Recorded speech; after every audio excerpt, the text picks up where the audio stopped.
Welcome to Hannover Messe, right here at the heart of industrial transformation.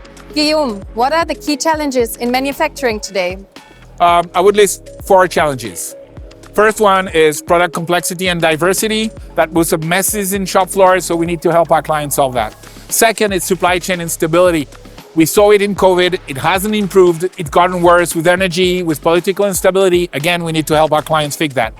Third problem is workforce. Okay, we are not attractive enough in the world of industrial for good engineers to come and work with us. So we need to find ways in making them come back to shop floors and develop themselves in that context. And finally, sustainability. It's good for you, it's good for me, but those are constraints that we need to help our customer face. In that context, what crucial role does virtual twin play here? Virtual twin will be the solution to manage those challenges. And let's remember, virtual twin is 3 things. It's an ability to model, because when things are complex, you need to model to master that complexity.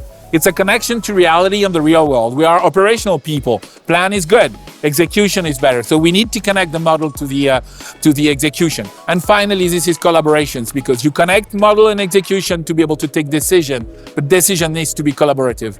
So modeling, execution, collaboration, this is the key to virtual twin, and this is the way we're going to answer those challenges.